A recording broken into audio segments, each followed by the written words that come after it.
Let me get the questions up. We'll get through the first couple of questions. On the last episode of the pod, we obviously had Bala, right? And I asked for some questions with him, but some people left me questions just specific to me, so I didn't want to answer them with Bala. So I thought, let me save those. So if your question was missed last time, don't worry. We'll always get to it. Always, your question will always be answered. And if it's not gonna be answered, I will tell you. Like, I'll message you on Discord and let you know that it just won't be answered for whatever reason. Now, I guess I'm going to kick into it. If you want to find out, if you want to know how to get yourself on the mailbag and hear your question answered, just join my Discord. My Discord is my pinned tweet on Twitter. So link to my Discord's on my Twitter. And you can join the Discord, leave your question in mailbag questions, and you can hear it on the pod. So this one is actually not a Fortnite. Actually, wait. Am I starting with that one? Not a Fortnite related question. Guys, you don't have to always ask me anything about Fortnite. It can be a question about anything that you just want to hear me answer. Jaro asked me, how did your voice get that deep? I don't actually know. Guess it's just puberty, right? Just grew up 6'8", big guy. So, you know, me, if I didn't have a deep voice, it'd probably be a bit weird, right? It wouldn't match what I look like or who I am. So, yeah, got a really, really deep voice. But you guys already know that. Next question is from One Line Cash, my guy. One Line Cash asked, this is a basketball question. Do you think shooting 500 shots a day will help in basketball? I'm asking because a lot of people say it won't help because you don't shoot 500 shots in one sitting /time. Those people are dumb. 100%. You got to get as many shots up every day as you can. Just with anything in life, practice makes perfect, right? The more you practice, the more your muscle memory will be there. And the better you'll get, right? If you shoot 500 shots a day, when you go into a game, you're going to feel comfortable shooting because you're used to shooting 500 shots a day, right? Kobe Bryant, one of the best players to ever play basketball, he said during summer, when he trained during the summertime, he'd shoot minimum 2,000. Actually, no, that's a lie, sorry. He'd said he'd make minimum 2,000 shots a day. Right, you can shoot 500 shots, but you're not going to make all 500, right? But he said he'd make 2,000, which probably meant he was shooting way more, right? Shoot as many shots as you can a day. The people saying, you don't shoot 500 shots in one sitting, one time. Yeah, you don't, but, you know, if you're only practicing 30 shots a day, you're not going to be as good as shooting, right? The more you shoot, the better you get. Same with anything in life, right? And this applies for all you Fortnite people listening. Anything, practice it. Anything you're doing in practice, in creative, do it as much as you can so that when you get into a real situation, you feel more comfortable doing it. Next question. Do you think it would be easier to, this is from Lampy, I know Lampy IRL, do you think it would be easier to earn money through Fortnite by being a creative warrior or full-time comp player? Love the vids and podcasts. That's a easy question, bro. Obviously, full-time comp player. Creative players don't make money unless they are making content for YouTube or streaming. If you're playing full-time comp and you're successful, you literally earn like there's actual prizes set up by Epic. You could be a creative warrior and make a YouTube channel. Does not mean your channel will grow and you'll get a following. So when it comes to money, yeah, definitely comp's the way. But yeah, don't think I need to say much about that. Another question from One Line Cash. This guy's out here. What's the easiest way to catch up to Benji, Bella EU, Mongrel, Tfue, Booger, etc.? Simply put, you just got to be able to outwork them. And that's going to be very hard, right? You have to be able to work harder and work more efficient than them if you want to be able to catch up to them. Because they work hard. All of those players, I know, I can tell you, some of them I've spoken to and some of them I know, so I can literally tell you for a fact, all of those players work really, really, really, really hard. But a lot of them also just work really, really smart, right? And when you're at, and simply put, I think I've discussed this before in the past, I'm not sure where, but when you're at the top, you have the luxury of not having to work as hard. So the amount of time and effort Benji might put in a day into practicing creative and free builds might not be as much as it used to be, right, when he was trying to get better, because he's already, you know what I mean, at the top. Obviously, you've got to practice to maintain that a bit, but if you want to catch up to these guys, you have to be ready to work harder than them and work smarter than them, which is very difficult, and it would mean that you'd have to commit full time to Fortnite. Or there's just realistically, it's just not going to work out. This is from Mazer. This isn't a question. He said Chapix is the best in the world. I don't agree with that. I love Chapix. Chapix is a good friend of mine. I love Chapix. I think he's getting towards that. I think he's had an amazing season.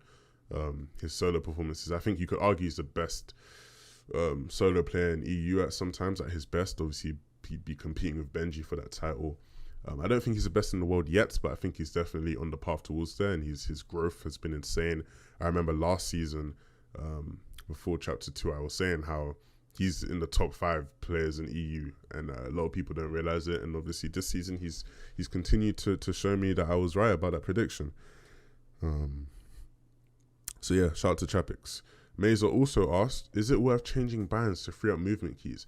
Now, this is a really interesting question. This is something I had to deal with a lot myself.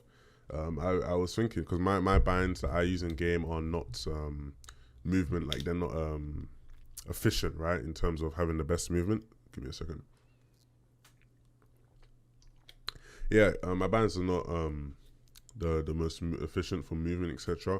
And I tried to change up, and things didn't work. And I would see all these players on efficient movement keys. Then I one day I tuned into Booger's stream, and I was like, wait a minute, Booger doesn't use efficient bands at all, and he easily has the best mechanics in Fortnite, tied with, maybe someone like Mongrel or something, right? And there's probably other people I'm missing, but yeah, Booger has probably the best mechanics I've seen in Fortnite, and he doesn't use efficient bands. And luckily on stream, I think somebody asked him about it, and he said like he just couldn't be asked to just relearn all the muscle memory.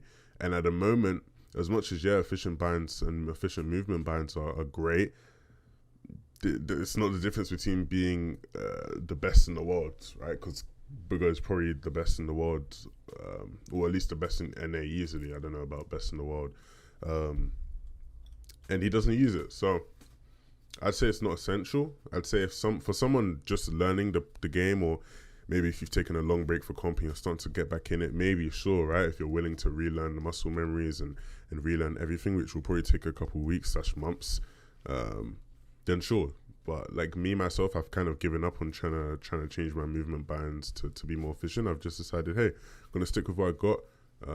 Because, you might not be able to do certain things, but when it comes to mechanics, like in terms of actual building and things, like there's obviously stuff that I can't actually do. Like when I'm free building and stuff, there's stuff I can't actually do, but those aren't things I need to do in the comp scene, in the comp environment.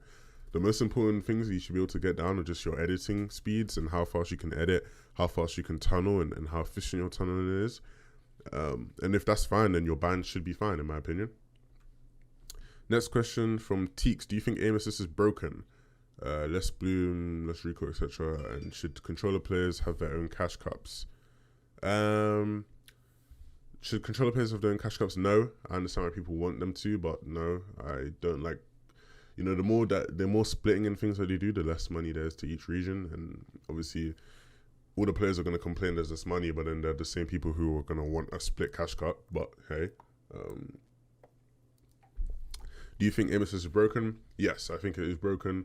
I understand why it's in place. Me and Barla spoke about this in the last pod, so be sure to check it out. I don't know if we might have answered that on the pod, so not going to lie. I don't think we did. But I do think aim assist is broken. I think it is a bit. It's definitely a broken mechanic, but at the same time, it's like there's a reason it is as OP as it is, and the reason why Epic have it as OP as it is. But yeah, I don't think it's a question. I'm not saying that they shouldn't have it, right, or it shouldn't exist. Or I'm not saying that I don't want controller players to exist in our scene, but I don't think anybody reasonable can tell me that it isn't a broken mechanic without trying to justify. Because there might be people who would be like, no, it's not broken because you guys have no, fine, yes, we do have our arms, or yes, we do have this and this, but it's still broken, right? Like it doesn't change the fact that aim assist is broken. Like it is broken. That's just a fact. Dismal asked, what's the best way to keep a good mentality in solo cash cups? For example, I'm on 45 points, 7 games, and I've died 27th and have wasted 20 minutes of my time, and I've just stopped playing. How can I fix this? Oof. This will probably be the best time to announce that I'm bringing back something. I'm bringing back the Road to Pro series that I used to do. If any of you guys have ever seen that on my channel, I used to do a Road to Pro series when I was trying to play comp. And I'm bringing that back actually. So these are things that I will cover in that series. But I'd say just understanding, like being able to get through the BS. Like I recently played a Cash Cup. I'm not going to tell you the result of it. You'll find out in the video. But I recently played a Cash Cup, and that was something I had to experience myself. Benji's someone that's really good at this. He kind of just, look at all the positives. Obviously, there's a bunch of BS that will happen, and like you said, coming 27th and shit like that is pretty frustrating, right? But think about think about it like this. Your competitor, your goal is to try and win, and win in the best way possible and be successful, right? Your goal is to compete. And when you're trying to compete and be the best you can and win, you need to look for any competitive advantage you can get, right? Like in the game, that's all you're ever doing, right? When you go to take high ground to try win a game, you're looking for an advantage, a competitive advantage, right? If you're ever doing any sort of exploit or anything like that, you're doing it to get an advantage. When you rage and get angry and you're not having a good mentality, what advantage does that give you as a competitor? Just think about that. None, right? It doesn't give you an advantage. Most people when they rage, like you said, right, you didn't have a good mentality, so you just stopped playing, right? You just couldn't stop. You just couldn't anymore, right? Most people when they rage end up playing worse. So I understand there are some people who need to let their rage out in order for them to be good, but for the majority of people, raging doesn't help you improve. Raging doesn't help you get better. Raging isn't effective for you. So why do you keep raging, right? That's how I viewed it. And even when I played this Cash Cup and there was times where I wanted to rage, I literally was just like, okay, that was BS, but if I get angry, it doesn't help me. Move on to the next game. And that's it. Like, it's about having that discipline and that mental strength, right? It's not going to be the same for everyone. It'll be hard. And hey, sometimes it might be good to just be like, okay, that's a bunch of BS and just kind of, let out a little bit of rage. But you have to be able to have the competitive discipline and the mental strength to be able to say, hey, okay, move on to the next game. Raging does not help me improve at all. Because at the end of the day, that is the goal, to improve and to do well.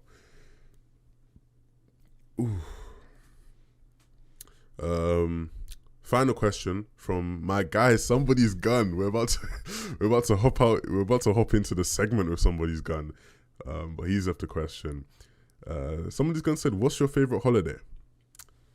Well, okay. Now, if you don't know, I'm from Ghana and Nigeria. My mum's Ghanaian, my dad's Nigerian, and I've traveled to Ghana twice. I've never been to Nigeria. I've been to Ghana twice, but I wouldn't really call it a holiday because I was visiting family. Like it wasn't anything like a holiday. Like I was just visiting family, came back home. Now outside of that, I've been on like a school trip to Belgium and stuff, but I've never actually been on a holiday. Like I've never stayed in a hotel. I've never been on a holiday. So I don't have a favorite holiday. Hopefully I can go on holiday soon. If everything works out with, the podcast, and if I can start making some sort of income, somewhere, I'll probably try to go out to DreamHack Anaheim. Maybe that could be my first holiday. If you guys would like to see me at DreamHack, let me know. But yeah, I've never been on holiday, man. I'd love to go on holiday. A couple places I'd like to go. I'd like to go to America, right? I'd love to watch an NBA game. I'd love to visit some of my family out there and just have fun there. I'd love to go to Spain. I'd love to go to France, like Paris. I'd love to go to Spain.